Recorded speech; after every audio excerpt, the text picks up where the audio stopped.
Halo, saya If dari Reksadana Manulife. Apa kabar?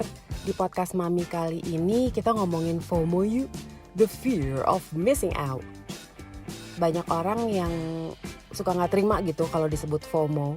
Tapi kenyataannya ya gak happy aja gitu kalau gak ngikutin standar yang berlaku di antara teman-teman sepergaulannya. Ya gak sih? Berasanya kayak awkward gitu, gak seru banget kalau di tengah obrolan rame tiba-tiba kita gak nyambung sama topik yang lagi diomongin. Krik krik krik. Mau itu ngobrolin artis kayak, tren kopi kayak, resto yang baru buka kayak, maupun film-film yang baru rilis gitu.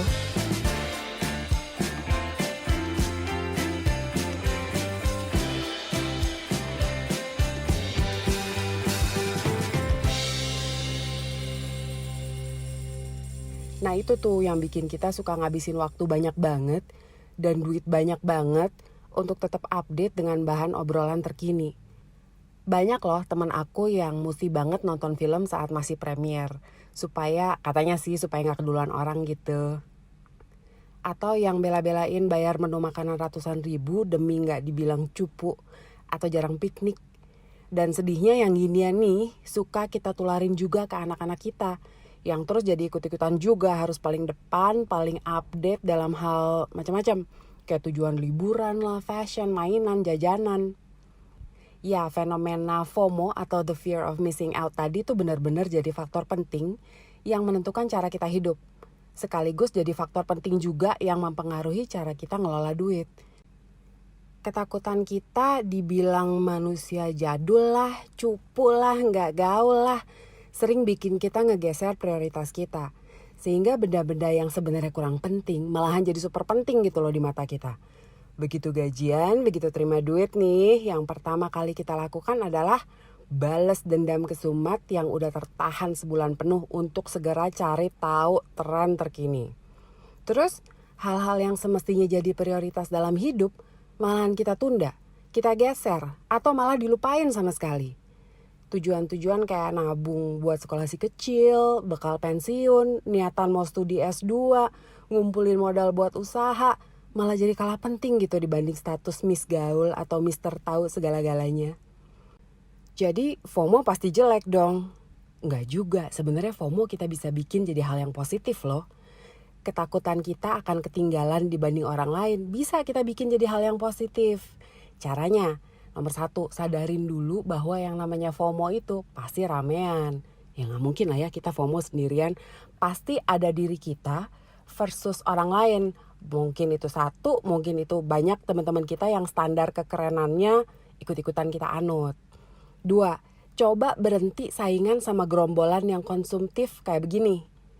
Dan mulai cari komunitas yang lebih sehat hidupnya. Salah satunya yang lebih sehat lah hidup finansialnya. 3, begitu udah ketemu sama kelompok yang lebih oke ini, terapin deh tuh FOMO kamu sama mereka. Dengan kata lain, kita mengubah FOMO yang konsumtif jadi FOMO yang produktif. Keren kan? Salah satu FOMO yang produktif adalah soal perduitan atau finansial lah ya.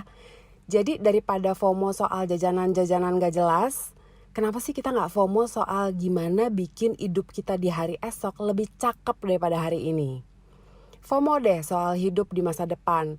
FOMO soal gimana caranya ngirit. Dan FOMO deh soal gimana caranya duit kita bisa berkembang.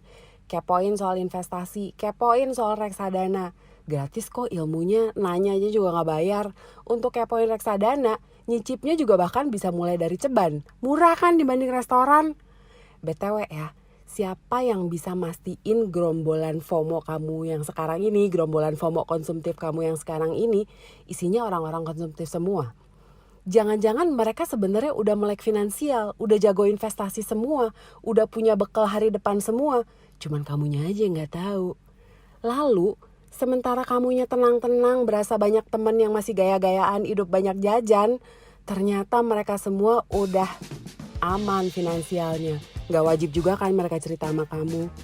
Dan ketika kamu udah nyampe di ujung usia produktif, tinggal kamu sendiri yang belum punya modal pensiun. Nah loh, horor kan? Makanya mulai dari langkah kecil deh. Ubah FOMO konsumtifmu jadi FOMO yang produktif. Mau mulai kepoin reksadana Manulife? Ya hayu. Cari aja kita di Facebook, Instagram, YouTube, atau Twitter. Saya Eve dari Reksadana Manulife. Sampai ketemu di podcast berikutnya. Bye.